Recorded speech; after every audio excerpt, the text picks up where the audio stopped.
Oke teman-teman, balik lagi nih bareng kita. Ya seperti biasa lah, bukan kita namanya kalau kita nggak nanya.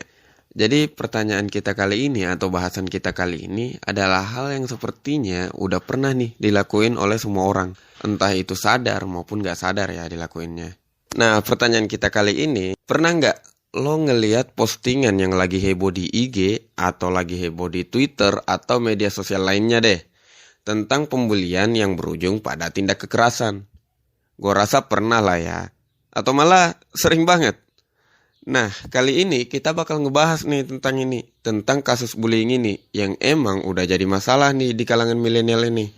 Tapi sebelum lanjut, channel ini adalah sekolah virtual era milenial yang ngajarin apa yang gak diajarin oleh sekolah konvensional ke lo. Berdasarkan pandangan mengenai masalah dan fenomena yang umumnya dihadapi orang-orang hari ini. Jadi, kalau lo rasa pendidikan di luar sekolah itu penting, boleh banget dong buat subscribe channel ini dan share ke teman-teman lo kalau lo rasa bermanfaat ya.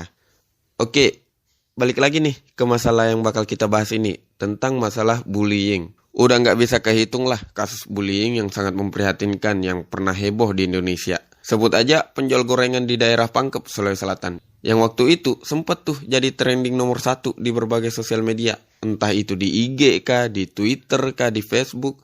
Pokoknya di sosial media deh, pernah banget jadi trending. Dan kita udah tahu kalau pelakunya itu kaum milenial. Jadi bukan rahasia lagi lah kalau bullying ini udah jadi masalah banget nih di kaum milenial ini.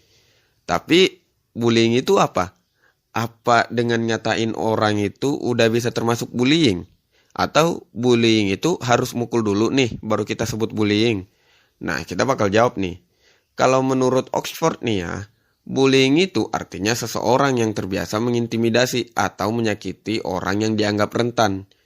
Dari pernyataan ini, kita bisa ambil kata mengintimidasi dan menyakiti. Mengintimidasi ini bisa dilakukan dengan berbagai cara. Pada umumnya dalam kasus bullying ini, intimidasi ini dilakukan dengan menghina atau merendahkan orang lain. Sementara menyakiti pada kasus bullying ini udah jelas banget lah ya. Bisa dilakukan dengan pemukulan, penamparan, hingga sampai kasus terparah itu dengan kekerasan pada organ vital. Dan itu parah banget lah, sumpah parah banget. Tapi menyakiti bukan cuma sampai fisik doang ya, sampai psikis juga bisa termasuk menyakiti. Jadi intinya kasus bullying ini tindakan intimidasi yang berujung pada menyakiti orang lain.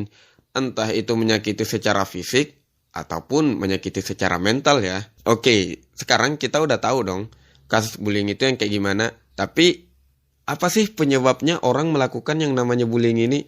Pada dasarnya, bullying ini terjadi karena 5 sebab nih. Dan kali ini, kita bakal kupas nih ke 5 sebabnya. Supaya kita bisa jadi salah satu penggerak atau seenggaknya ke diri kita sendiri deh. Kita bisa seenggaknya meminimalisir nih kasus bullying ini. Oke, langsung aja ke penyebab yang pertama. Yang pertama itu, pelaku itu adalah mantan korban bullying. Dia pernah jadi korban bullying. Nah, bullying ini seperti rantai yang berputar dan enggak ada putusnya teman-teman. Saat seseorang jadi korban, kemungkinan besar dia bakal jadi pelaku di kemudian harinya atau di lingkungan lainnya. Anggap aja lo sering dibully nih waktu lo kecil. Ada kemungkinan saat lo gede, lo yang bakal jadi tukang bulinya. Why? Karena saat seseorang dapat bulian, kebanyakan orang bakal sakit hati hingga dendam karenanya. Karena kecilnya dia nggak punya power buat ngebalas atau dia powerless ya. Ya nextnya dia bakal balas itu ke orang lain yang tentunya dia anggap lebih lemah dari dia. Atau lo udah gede deh, tapi di lingkungan sekolah lo nih misalnya, lo adalah korban bullying. Kemungkinan di lingkungan lainnya, lo yang bakal jadi tukang bulinya. Di rumah lo deh misalnya.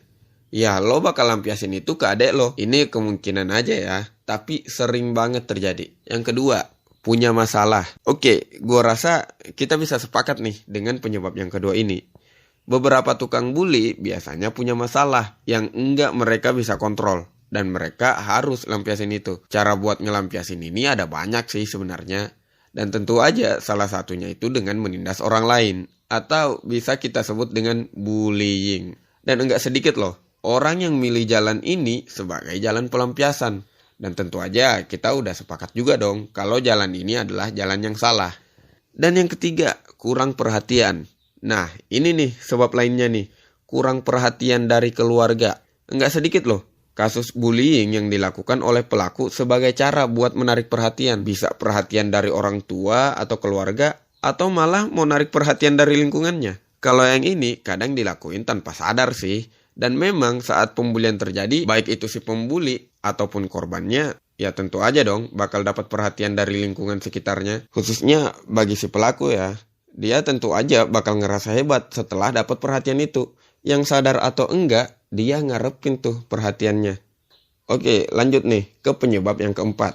Dapat keuntungan. Oke, dapat keuntungan ini perlu dikulik lebih dalam nih. Perhatian yang tadi kita sebutin itu di nomor 3 tadi, itu juga keuntungan bagi si pelaku. Tapi ada juga loh keuntungan lain yang kadang bisa didapat dari perilaku ini. Ya tentu aja keuntungan negatif ya. Misalnya mengambil makanan orang yang lebih lemah. Ya emang nguntungin sih, tapi tetap aja negatif. Gue rasa ngerti lah maksud gue. Dan yang kelima atau yang terakhir, rasa iri. Dari rasa iri ini bisa jadi nih penyebab paling besar dalam kasus ini. Rasa iri yang kadang muncul saat si pelaku nggak bisa dapetin apa yang bisa dicapai korbannya. Entah itu korbannya prestasinya lebih baik lah dari si pelaku, dan tentu aja dia iri dong dengan prestasi si korbannya. Ya kurang lebih kayak gitulah. Oke, kita udah kenal nih 5 penyebab kasus bullying ini. Tapi gimana nih cara buat ngatasinnya? Kalau kita lihat berbagai upaya yang udah dilakuin sama pemerintah atau organisasi maupun instansi dan sekolah, sebenarnya udah maksimal sih menurut gua. Udah ada tuh undang-undang perlindungan anak. Udah ada juga dong badan konseling di sekolah yang sebenarnya gua sendiri kurang paham sih sama fungsinya. Dan jujur aja, gua selama di sekolah cuman tahu kalau badan konseling itu tempat kita dimarahi kalau kita telat atau banyak absen di sekolah. Tapi sekali lagi, gua nggak ngejudge ya kalau emang fungsinya kayak gitu. Cuman yang gue rasain ya kayak gitu. Oke, balik lagi. Gimana sih solusi ngatasin bullying ini? Enggak ada. Seriusan, kalau menurut gua enggak ada. Ini balik lagi nih ke pribadi kita masing-masing. Kesadaran diri kita masing-masing. Dan ini udah jadi PR kita bersama sih. Orang tua punya tugas buat didik anaknya. Kasih perhatian yang cukup. Dan berbagai hal lainnya agar penyebab ini bisa diatasi atau enggak terjadi.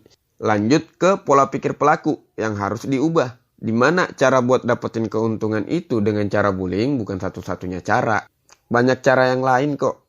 Belum lagi rasa iri yang tadi nih, yang sebenarnya bisa jadi hal yang positif. Kalau disikapi sebagai motivator buat dapet hal yang sama. Bukan malah nindas mereka yang lebih baik. Hingga pada cara ngelampiasin kekesalan dan masalah yang dialami. Itu semua balik lagi nih ke diri kita masing-masing. Terakhir, gue cuma punya satu pesan sih buat kita semua. Karena kita semua adalah umat beragama, seharusnya menjadi umat beragama itu bukan menjadikan kita sebagai orang yang merasa lebih benar, lebih baik, atau bahkan lebih hebat dari orang lain. Tapi malah mengubah kita menjadi orang yang lebih baik. Itu aja dari kita, tetap semangat jalani hidup di zona kehidupan lo.